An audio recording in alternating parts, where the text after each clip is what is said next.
Good evening, folks. This is Deb, and tonight we're going to start talking about Project 2025. So we're going to start with a broad picture for the first video. So let me just start by debunking Donald Trump's claim that he knows nothing about this document, okay? First of all,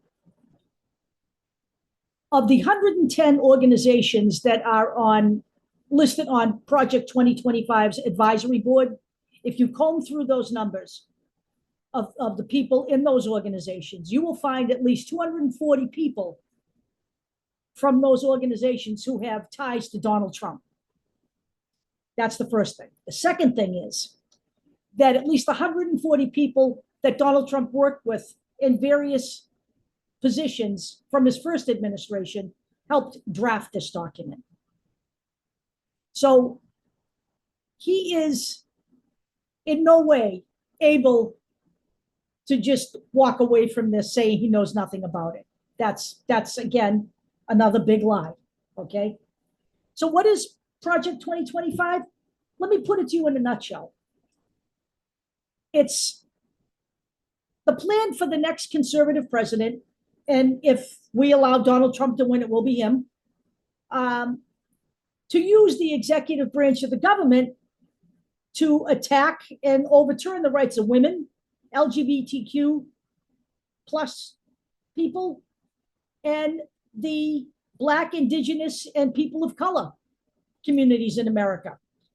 They will eliminate the agencies and the offices responsible for enforcing civil rights laws, and they are going to replace them with far-right loyalists to the cause of enforcing the mandates of Project 2025. Now, as I said, Donald Trump is no stranger to this. There was a 2017 mandate when he took office after beating Hillary Clinton, and he delivered on 68% of what they wanted from a conservative president. And that is what Joe Biden spent the majority of the first few months in office overturning. So the whole Project 2025 consists of 4 pillars, okay? It's an 887-page policy agenda, and it's got very specific information there. We're not getting into that tonight. It's got a presidential personnel database of conservatives who are already vetted so that the next conservative president can just get his people installed and they can be off and running to making sure the mandates in this document are enforced, okay? They have a presidential administration academy to train these people. And they have an 180-day playbook for what they want to achieve in the first 180 days of Donald Trump's administration. So let's talk a little bit about just some of the verbiage in the document, because it's interesting. They're totally, enmeshed in the whole woke thing. All right, it's all in here. They refer to, I'm using the terms in the document now, quote, woke extremism, woke culture warriors, woke dominated system of public schools and universities. They really hate universities.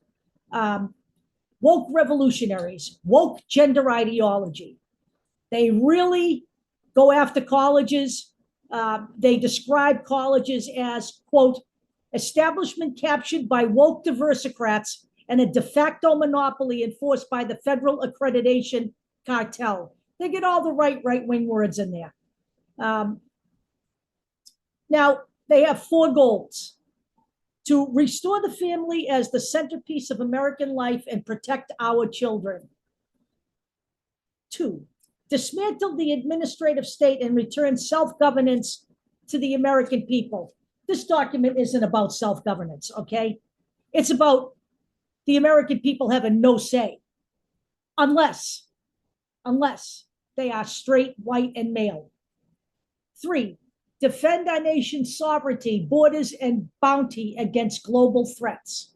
And 4, secure our God-given individual rights to live freely, what our Constitution calls the blessings of liberty, unless you are a woman, you are gay or transgender, you are Black, Indigenous, or a person of color.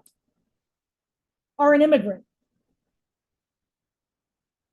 There's only liberty for the people they choose as fit to be given that liberty. Because this document basically is about taking away freedoms from a very large swath of the American people. And this is the paragraph to me that is the most insidious in all of this. And I'm going to read this to you. The next conservative president must make the institutions of American civil society hard targets for woke culture warriors.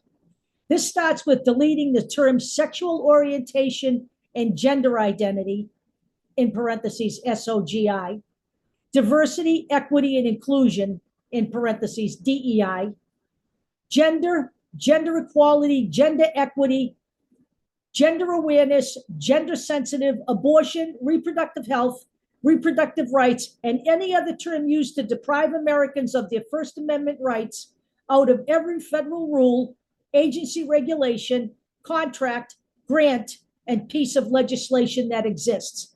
In other words, so that people can have the free speech rights to disparage, attack, and abuse anyone who doesn't fit the mold.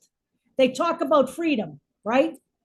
But they want to dismantle the government agencies that enforce laws ensuring equality, like Title VII and Title IX. They claim to support freedom and liberty, but they advocate for a total ban on abortion, rolling back the rights of gay people and transgender people, and closing the border. They claim to support free speech while advocating banning books in public schools, not talking about critical race theory, not discussing gender ideology. They claim to support the working class, but they want to give tax breaks to the wealthy. And they want to dismantle worker protections and basically indulge in union busting by passing right to work laws. This is what Project 2025 is all about, okay?